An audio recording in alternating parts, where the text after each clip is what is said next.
Evet, Vietnam'dan selam. Hemen uçakta iner inmez kendimizi otelimize attık ve otelden çıktık, hemen yeni bir restorana geldik. Dan Long diye bir restorana geldik. Burası otantik ev usulü, ev yapımı Vietnam yemekleri yapıyormuş. Bakalım Vietnam'da ne yeniyor, ne içiliyor, onları göreceğiz şimdi. Hadi buyurun bakalım. Şimdi Da Nang'a geldik. Da Nang diye bir restorandayız. Burası ev usulü, ev yapımı Vietnam yemekleri yapıyor. Klasik usulde. Şimdi burada bir çorba söyledik öncelikle.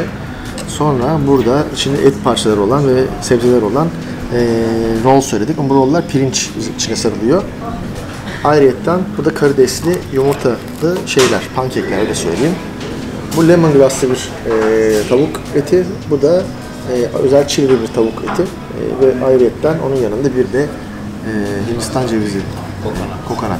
Hindistan değil, kokonat demek daha doğru. Kokonat süt içeceğiz. Efendim, sonra belki tatlı devam edeceğiz.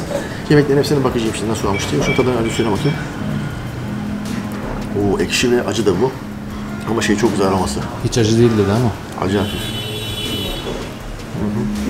Ama çok güzel.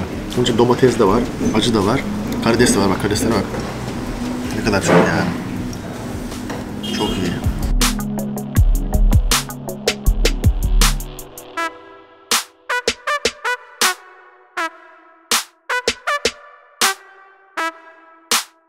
Evet, şimdi Vietnam'da Ben Thanh Market'e geldik.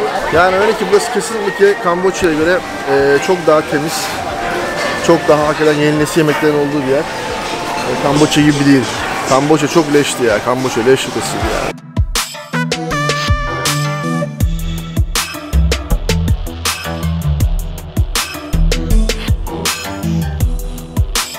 Evet, şimdi Ben Thanh Market'te bu yemek reyonlarından bir tanesinde, büfelerinden bir tanesi oturduk ve kendime karidesli, aynı zamanda da yengeçli bir noodle soup söyledim.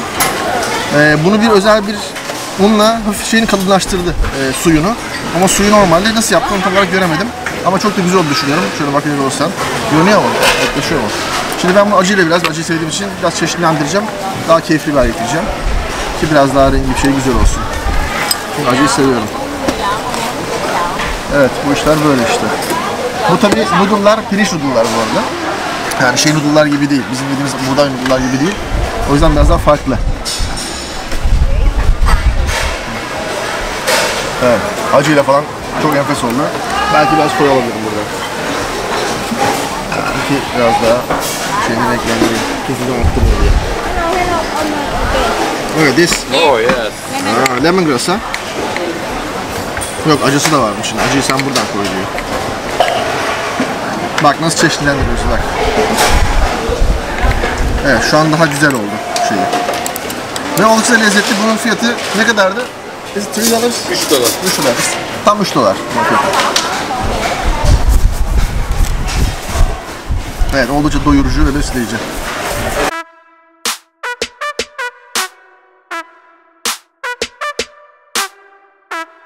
Şimdi sosyalist Vietnam diye geldik fakat burada Amerikan kapitalizmi önce kahvecilerle olduğu gibi içeri girmiş. İşte burada şu an mesela bir Coffee Bean'e geldik. Bir Coffee Bean'e kahve içiyoruz.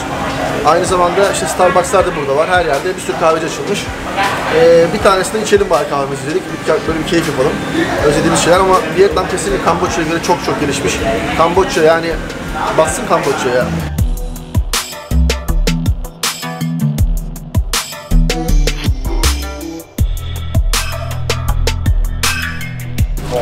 Evet, Chi Chu tünellerine geldik. Burada Vietnamlılar birçok Amerikalı askeri paklıyorlar. İşte bu tüneller sayesinde de savaşı bitiriyorlar aslında ve Amerika'ya ciddi zayiat veriyorlar. Evet, şimdi tünele gireceğiz.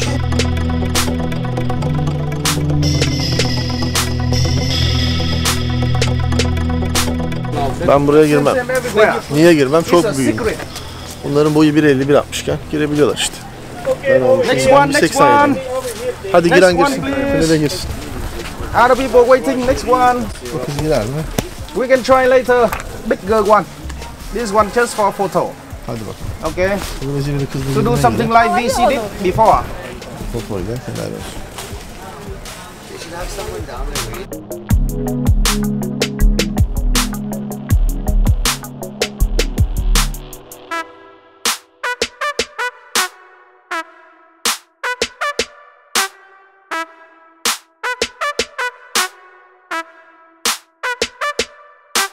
Evet, şimdi Vietnam'ın Ho Chi Minh'in çok ünlü bir sandviççisine geldik. Sokak sandviçi yapıyor burası. Böylece kapısında kuyruk var. Banh Mi Uyun Hua'dayız. Ve sandviç yiyeceğiz. Bizim soğuk çağlara benziyor biraz. Öyle andırdı bana. Bakalım.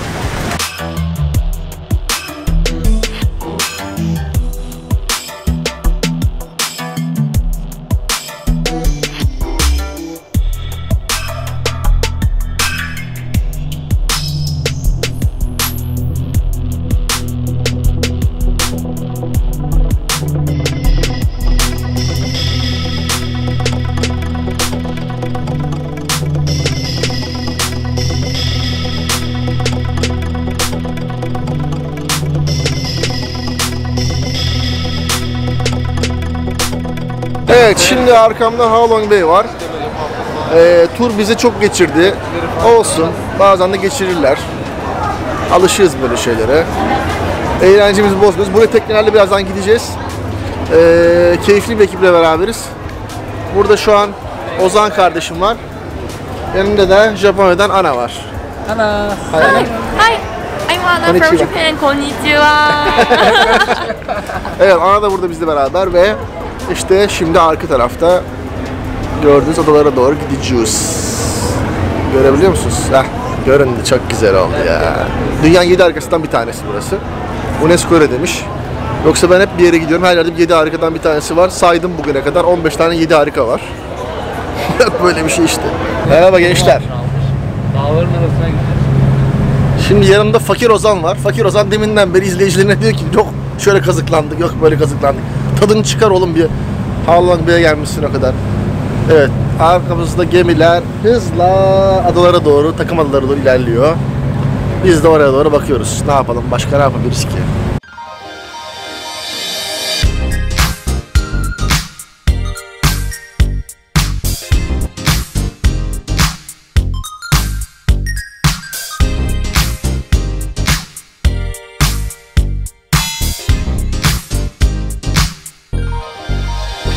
Mağaraya girdik. Ey Allah, işte bu cennet mağarası. Of, içerisi çok güzel ama ya.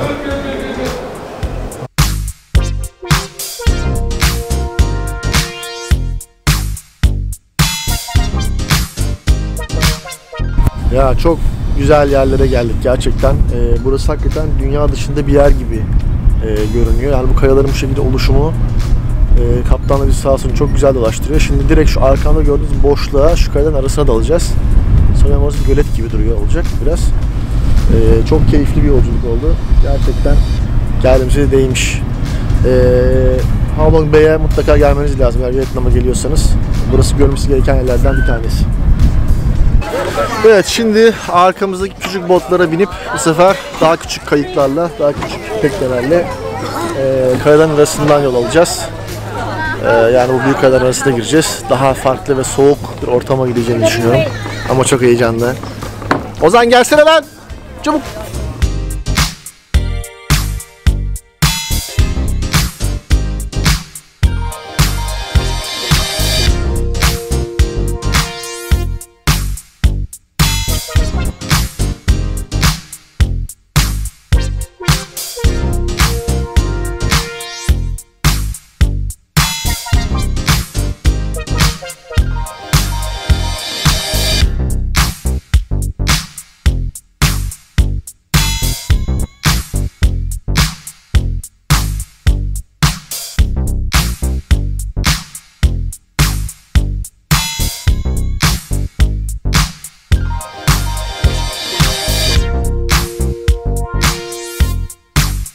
Evet, bugün Vietnam'da Hanoi'de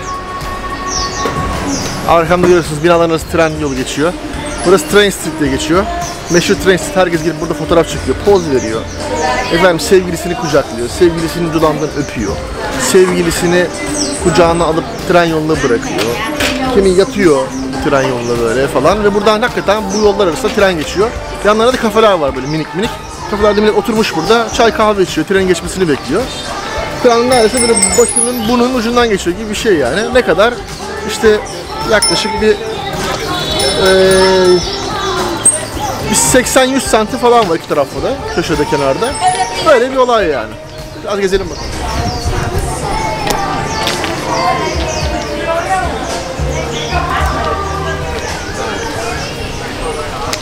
Ozan Bey nasılsınız? İyi ayağımı burktum da. Tren raylarına alışkın değilim çok. Aman. Aman çok tehlikeli. Güzel bak böyle kafeler var.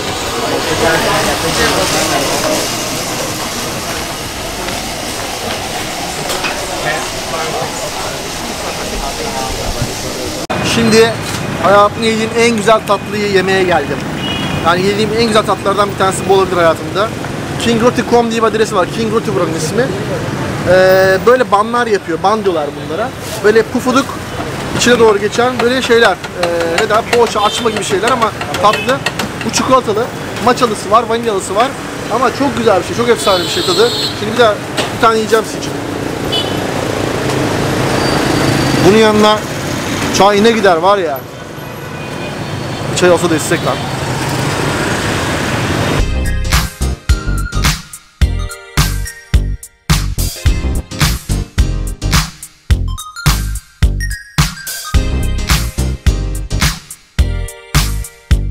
Evet, bugün Ozan kardeşimle Golden Bridge'e geldik. Golden Bridge'e gelmeden önce bilet alıyorsunuz. 30 dolara yakın para veriyorsunuz.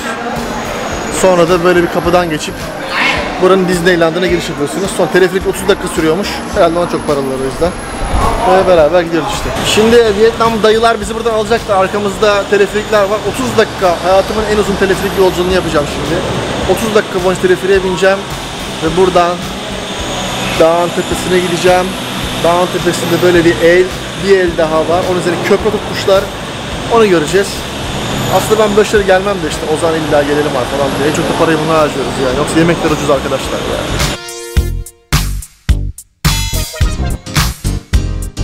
Golden Bridge bu.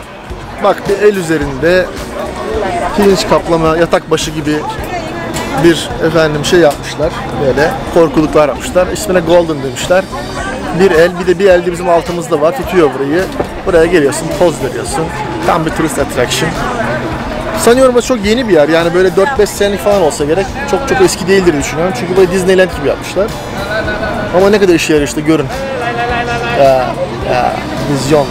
Millet coşmuş, herkes fotoğraf çektirmeye geliyor.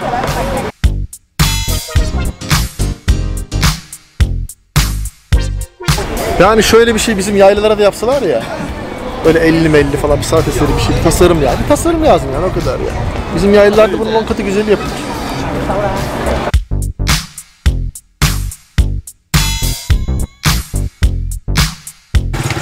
Bugün de Dünya Kültür Mirası listesinde olan Hoi An'dayız. Yine bir sahil kasabası Vietnam'da.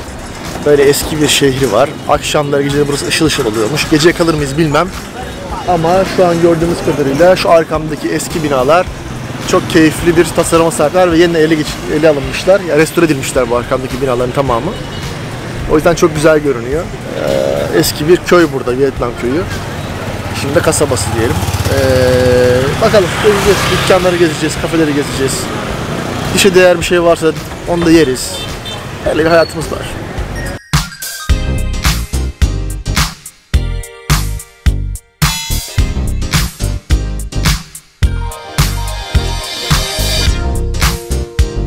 Evet, burası UNESCO tarafından koruma altına alınmış bir şehir, bir kent ve antik bir Asya kenti, çok iyi korunmuş bir antik Asya kenti. Binaları olduğu gibi restore etmişler. Göstereyim şöyle mesela bakın arkamda ve çok güzel dükkanlar var içerisinde. Çok dekorasyonu olsun, görünümü olsun, dış görünüşü olsun çok güzel dükkanlara sahip. Biz de geziyoruz bakalım size bir Asya turu yaptıralım azıcık da sadece yeme içme olmasın.